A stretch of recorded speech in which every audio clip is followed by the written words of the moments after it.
Agora, eu sei que tem uma pergunta que todo mundo faz, né? Qual é o valor mínimo de empréstimo financeiro dos bancos americanos para estrangeiros comprando imóveis aqui?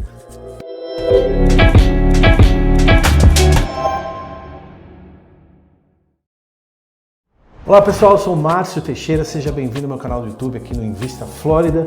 Eu estou aqui com o meu querido amigo e colega de trabalho, Alessandro Aparício da Zark Mortgage.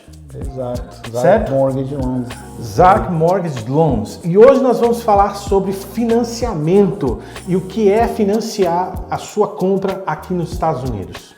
Eu quero te agradecer pela oportunidade de vir aqui e você gentilmente ceder do seu tempo para poder nos instruir a mim, instruir a você que está querendo comprar um imóvel aqui nos Estados Unidos, que aliás, né, quanta gente pergunta, e eu decidi fazer essa série aqui no canal justamente para ajudar você com as perguntas mais básicas, mais corriqueiras que as pessoas têm. Em primeiro lugar, me ajuda a entender, ou ajuda a entender o nosso público, o que é um trabalho de um broker, que é exatamente o que você faz. Perfeito, é um prazer te receber aqui, parceiro, e vamos lá, vamos ajudar. Sim, é muito comum as dúvidas e as pessoas geralmente elas pensam que é uma coisa super difícil, super complexa. Tem sua complexidade, claro, como em tudo, você vai estar solicitando um crédito num outro país, mas é totalmente possível, não é tão difícil como às vezes as pessoas pensam. Então, o nosso trabalho aqui, eu sou um mortgage broker, no caso eu tenho a minha empresa, que é a Zark Mortgage. Nós temos licenças nos dadas pelos órgãos reguladores que nos permitem fazer financiamentos. Então, eu tenho contratos com diversas instituições financeiras que oferecem programas distintos de financiamento. Tá. Em outras palavras, você é o profissional que, baseado no perfil financeiro da pessoa que está vindo comprar aqui nos Estados Unidos, você faz uma avaliação desse perfil e vai nesses seus fornecedores de empréstimo financeiro, que são bancos, né? Exato. E você, baseado nesse perfil, fala assim, olha, essa pessoa vai melhor nesse aqui, esse aqui vai nesse aqui. Exatamente. E nós temos contratos com esses bancos e nós fazemos todo o processamento, fazemos todo o financiamento do cliente. Agora, é importante você aí do Brasil ou em qualquer outro local que você esteja, nós não estamos lidando com um profissional que vai até o banco de varejo. Nós estamos falando de um altíssimo nível relacionamento com bancos que não são abertos ao varejo, vamos assim dizer. Exatamente. Os bancos de varejo americanos, eles não fazem financiamento para estrangeiros. Tá? E na verdade, até para os locais, até para as pessoas que moram aqui, muitas vezes os nossos programas são melhores e as taxas de juros nós conseguimos oferecer taxas melhores do que os bancos de varejo americano. Por quê? Porque para o varejo, esses bancos de varejo, o financiamento é mais um produto e nós trabalhamos com bancos que somente fazem financiamento de imóveis, então eles conseguem oferecer uma taxa melhor para o cliente, um programa muitas vezes bem mais flexível do que esses bancos de varejo, entendeu? Eu costumo dizer que os bancos de varejo eles procuram o cliente perfeito, certo? E que às vezes a taxa de aprovação é muito menor do que se ele veio trabalhar com um broker, porque o broker ele vai conseguir analisar o perfil do cliente para colocar ele no programa certo para ele. Certo. Entendeu? Agora, o primeiro passo para uma pessoa comprar um imóvel aqui, eu sempre digo para os meus clientes, não é sair comprando de uma vez só, mesmo porque você precisa ter uma pré-qualificação. Exato. Para entender qual é esse perfil de compra. Como é que funciona?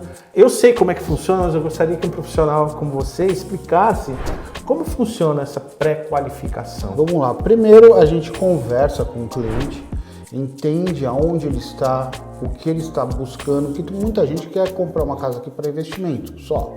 Para vir, curtir com a família 1 ou 2 vezes por ano. Tem outras pessoas que têm um plano para emigrar para os Estados Unidos. Então, essa primeira conversa, eu vou entender o que o cliente que é realmente, conforme a gente vai conversando, eu vou fazendo as perguntas pertinentes e eu já vou, no fim da conversa, eu já sei qual o programa dessa pessoa. Certo. Tá? Aí eu vou mandar a documentação pertinente ao programa, solicitar essa documentação, ele vai me mandar esse documento e aí eu vou fazer a pré-aprovação dele, baseado nos documentos que ele me apresentou. Com isso, a gente emite a carta de crédito, que seria aqui que a gente chama nossa pre-approval. É uma carta de pré-aprovação, porque é o seguinte, isso é muito importante falar, porque às vezes as pessoas acham que pelo fato de você ter dinheiro no Brasil, já pode vir aqui comprar, isso cria-se uma tensão muito grande dentro do processo, porque o processo tem etapas, né? E se você não vai financiar, é outra história. É outra história. Mas se você vai financiar, ou seja, você depende de um trabalho feito com excelência de um profissional como o Alessandro, por exemplo, é preciso começar com a pré-qualificação, porque essa pré-qualificação vai dizer claramente para o profissional que está trabalhando com você para achar a sua casa, qual é o patamar de casa que você pode comprar, né? Porque às vezes a pessoa vem para cá, não, eu quero comprar uma casa de até 500 mil, mas o seu perfil pode te garantir um empréstimo maior, ou de repente pode garantir um empréstimo um pouco abaixo desse valor, que não tem problema nenhum. E aí, com isso você não cria uma perspectiva errada, entendeu? Para mais ou para menos. E sem contar que existem alguns níveis de casas que você não pode nem entrar se você não tiver essa pré-qualificação. Exatamente. É legal esse bate-papo com o cliente, porque é algo que ele está sem conhecimento, fazendo de forma incorreta, a gente pode arrumar nessa hora, entendeu? Pode ter uma estratégia para 1 ou 2 meses. Olha, você precisa consertar isso daqui para a gente poder ter a tua aprovação. Então, isso tudo a gente faz nessa fase de pré-aprovação. Legal. A gente consegue montar estratégia com o cliente e falar, ó, você não está pronto agora, mas em 1 mês, 2 meses, arruma isso e a gente pode fazer, entendeu? Eu já passei por isso com alguns clientes. Então, isso é muito importante. Essa fase inicial de pré-aprovação, ela é muito importante, porque é onde a gente realmente vai definir o caminho que nós vamos seguir. Agora, eu sei que tem uma pergunta que todo mundo faz, né? Qual é o valor mínimo de empréstimo financeiro dos bancos americanos para estrangeiros comprando imóveis aqui? Perfeito. Conforme eu falei no início da nossa conversa, existem vários bancos oferecendo programas distintos, tá, de financiamento. O financiamento mínimo seria $75 mil. $75 mil? Não são os bancos que vão te oferecer a melhor taxa de juros, mas são bancos que fazem um mínimo de 75 mil. Tá? Bancos de primeira linha, vamos dizer assim, eles não fazem financiamentos, eles não gostam de fazer nada abaixo de 200.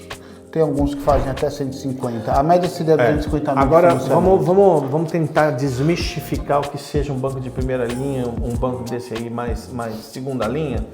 Você está falando que esse é um tipo de banco que vai emprestar para um tipo de perfil de imóvel, certo?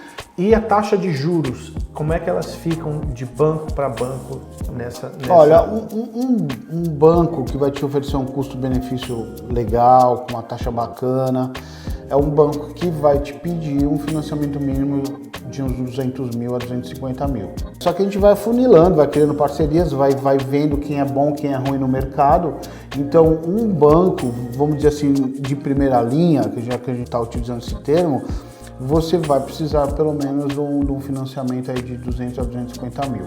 Ok, mas óbvio que esse financiamento mínimo que a gente está falando é uma questão hipotética, porque a gente sabe que quando a gente tem um cliente que vai comprar uma casa, por exemplo, de uma construtora, a construtora geralmente tem uma determinação prévia de que ela não vai vender a casa se não tiver pelo menos uns 30% de entrada. Por exemplo. Sim, ela pede o sinal, né? Aí cada construtora, ela determina... Cada construtora... Começa em 10%, mas tem construtora que, sim, se for para estrangeiro, pode chegar até 30%. Exato. E a minha pergunta é porque os bancos exigem um mínimo, né? que o comprador tem que dar para que possa ser feito esse empréstimo. Sim. Certo? Um percentual do valor do imóvel. Você está comprando um imóvel de $1 milhão e se o banco vai emprestar um valor, ele vai querer no mínimo 30%, 40%. Como é que funciona a entrada mínima para o estrangeiro é 25%. Mínima? Mínima, 25%. Ok. Alguns bancos pedem 30%, outros bancos pedem 35%, vai depender do banco que a gente vai estar trabalhando. Mas um banco que vai te dar um custo-benefício bacana, eu tenho um banco que é o meu maior parceiro, que a entrada é 25%. Por exemplo, a construtora pediu 30%, certo? Certo. Só que a gente vai fazer o financiamento de 25%. Então, esse 5%, ele vai dar entrada de 25%, melhor dizendo. A gente vai fazer um financiamento de 75%. Ok. Então, esse 5% a mais que ele deu, ele pode usar isso para pagar as custas processuais e cartoriais. Outra coisa que eu ia te perguntar, existe um programa, né? Se você não sabe, existe um programa dentro de um mercado onde a taxa de juros esteja um pouco mais alta.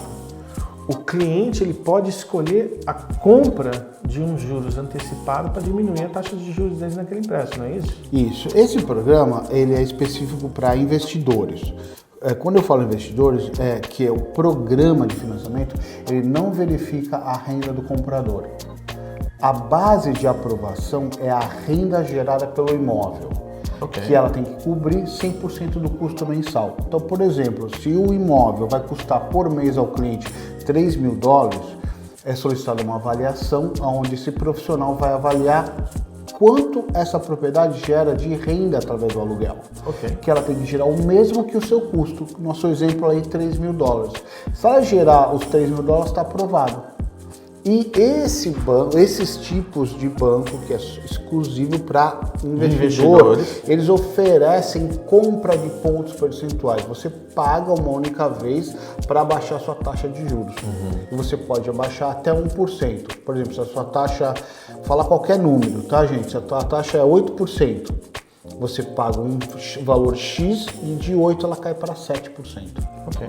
Os juros aqui nos Estados Unidos, muito importante, eu sei que você sabe disso, mas para o pessoal que está assistindo, eles são simples, não é juro composto como é no Brasil. E tudo que você paga de juros no financiamento, você abate no imposto de renda. Você lança tudo na conta despesa do teu imposto americano. Uma vez que você tem um financiamento aqui, você tem um imóvel aqui, você é obrigado a declarar imposto de renda nos Estados Unidos. Seja um imóvel financiado ou não, tá? Okay. E todos esses juros pagos ele vai entrar na conta despesa, que obviamente vai bater da conta receita. Bom, quero te agradecer pelo seu tempo. Imagina, um prazer. E vamos continuar no próximo vídeo falando sobre outros assuntos relacionados a investir aqui nos Estados Unidos e como financiar. Vou trazer o Alessandro novamente em outro vídeo. Valeu, até o próximo.